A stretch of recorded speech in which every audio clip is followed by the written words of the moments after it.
Ya, kembali lagi di Dokter Ros Indonesia. Kalau tadi kita bahas masalah kesehatan kulit. Sekarang ada satu sumber lagi yang cukup banyak dikonsumsi oleh masyarakat Indonesia, yaitu susu. Mulai dari susu apa aja, Dokter Rey? Susu tuh ada macam-macam ya. Sekarang variatifnya banyak sekali. Ada susu sapi seperti yang sering kita konsumsi, kemudian ada susu kambing, bahkan sampai ke air susu ibu untuk bayi-bayi. Iya, bersama kita sudah ada Dokter Yofi. Apa kabar, Dokter Yofi? Baik, Iya. Tapi Dokter Yofi ini ahli susu. Bukan ya? boleh baru belajar. Boleh, baru belajar. Oke, ini kita ingin membahas Ola tentang susu sapi versus susu kambing. Nah, bukan berarti kita harus mengatakan si susu A ini lebih baik dibanding susu B, tapi kita ingin menyampaikan informasi ada beragam reaksi tubuh sehingga akhirnya kita harus memilih si susu A atau susu B. Lebih baik. Oke. Tapi kalau Ola sendiri suka yang mana? Apa suka dua-duanya? Suka dua-duanya sih, karena memang di rumah konsumsi dua-duanya gitu. Pernah dengar manfaatnya nggak sih Nah, dari sebenarnya susu kambing sama manfaatnya susu sapi? apa sih, Dok? Aku sendiri belum tahu jelas gitu. Tahu-tahu tapi belum tahu jelas.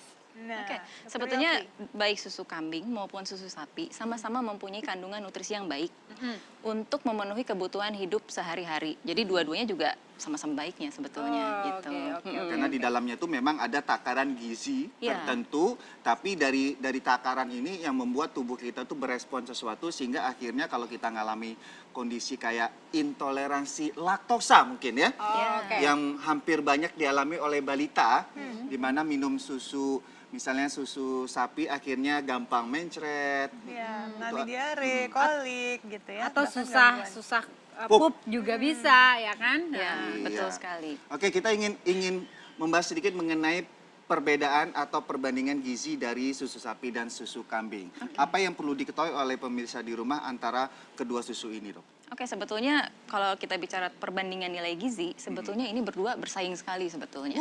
jadi gitu. nggak Kompetitor jauh kuat beda. ya. Iya, gitu. Tapi tetap kalau di sini dilihat adalah tetap susu mama yang terbaik Iya. ya, alias ASI. Iya, makanya saya bilang dua perbandingan Iya. ini ya. Nah, tapi memang susu kambing mempunyai beberapa kelebihan. Yaitu misalnya tadi kan Dokter Rian sudah bilang laktos ya.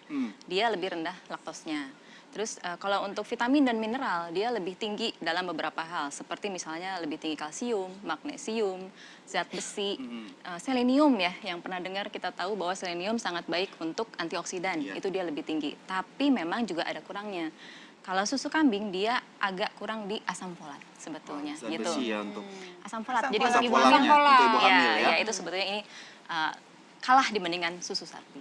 Oke, berarti untuk kondisi ibu hamil memang untuk asam folat tidak direkomendasikan dari susu kambing. Iya. Oke, Iya, perlu apalagi kan dalam jangka tambahan waktu ya? lama. Perlu ya, perlu tambahan. betul Kalau sekali. misalnya untuk mengkonsumsi ini usianya berapa kita dari bayi boleh kambing? Oke, kalau masih di bawah setahun sebaiknya lebih baik ASI, jauh lebih menang ASI ya, karena mungkin pencernaannya belum sempurna untuk mencerna di luar dari yang dikenali oleh tubuhnya sendiri. Karena tadi ya, ada kan kandungan proteinnya juga berbeda ya. Iya, betul. Ada kasein dan whey. Iya. Dan di sini lebih banyak kasein yang sulit dicerna oleh bayi. Betul sekali. Nah, itu dia. Makanya harus diperhatikan bahwa untuk bayi-bayi terutama di bawah usia 2 tahun tuh lebih baik konsumsi ASI.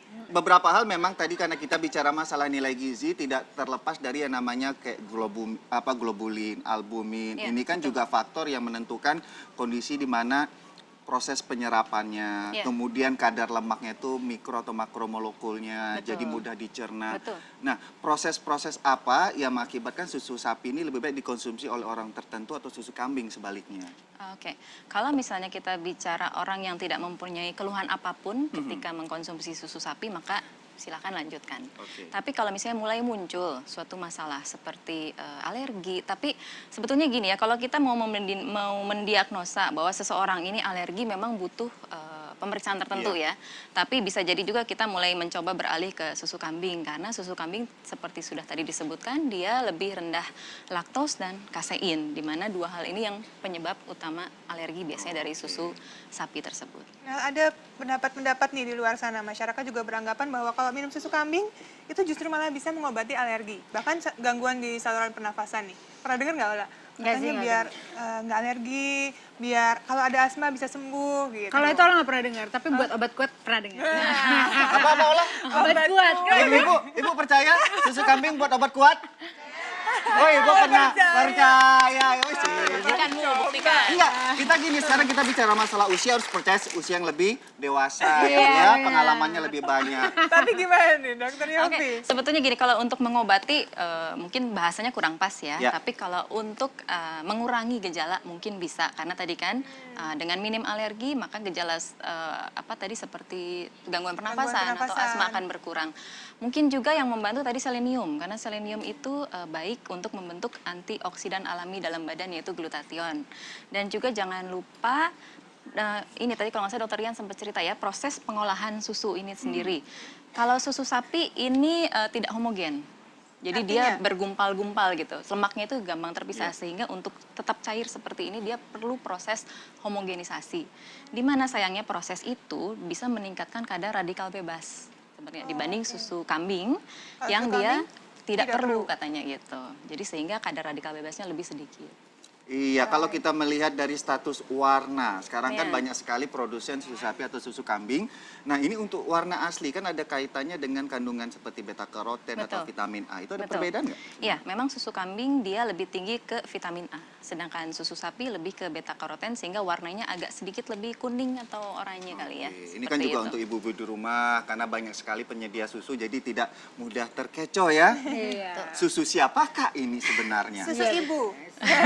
Susu ibu juga warnanya bisa berubah-berubah, Benar. tergantung konsumsi dari ibunya tuh Iya. makanannya apa. Iya, Nah, saya nggak tahu waktu itu. Ya, aku mau tanya nih dok, nih kalau misalnya benar nggak sih kalau susu kambing itu lebih baik dikonsumsi dalam kondisi mentah gitu, bukan nggak harus dimasak, benar nggak itu? Oke, jadi gini, sebetulnya setiap pemasakan atau pengolahan akan merubah kandungan nutrisinya. Sebenarnya seperti itu.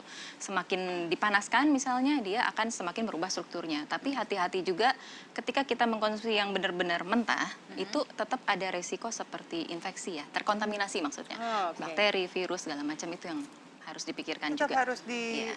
Jadi bahan proses dengan pertimbangan. tepat, Mm-mm. ya. Jadi antara mentah dan ataupun dimasak itu udah terserah Iya. ibunya ya, Iya, siapa yang iya. mau konsumsi seperti itu. Bicara masalah susu kambing, ada pernyataan di beberapa media mengatakan apabila dikonsumsi dan jangka waktu panjang itu bisa mengakibatkan iritasi usus. Benar itu? Dok? Susu sapi apa Susu susu kambing? Gini, sebetulnya justru mungkin susu kambing sedikit lebih bagus ya daripada susu sapi untuk urusan pencernaan. Karena gini, susu kambing itu mengandung lebih banyak oligosakarida. Jadi dia itu adalah prebiotik, yaitu Ya. makanannya probiotik. Kita udah tahu ya bahwa probiotik itu bagus untuk membantu fungsi pencernaan. Iya, dan tubuh usus juga Ya, ya. satu lagi mungkin menurut beberapa penelitian susu kambing dinyatakan bersifat lebih basah daripada susu sapi. Gitu. Jadi sehingga orang-orang yang dengan gangguan mah akut ataupun mah kronis mungkin lebih baik memilih susu kambing karena sifat basahnya tersebut. Lebih aman jadinya ya. Iya. Iya, jadi masalah dari fungsi usus, kemudian fungsi sistem pencernaan, kemudian imun tubuh atau reaksi alergi, itu disesuaikan konsumsinya apakah susu sapi atau susu kambing. Tapi pada dasarnya kembali lagi ya pemirsa, ini bicara masalah kebutuhan sesuai dengan usia untuk anak-anak yang terutama dalam masa pertumbuhan di bawah 2 tahun, susu ibu atau ASI tetap pilihan nomor 1 ya. Terima kasih Dr. Yofi sudah hadir di Dr. Ros Indonesia. Terima kasih banyak. Iya, masih banyak informasi lainnya pemirsa, jadi jangan kemana-mana, tetap di Dr. Ros.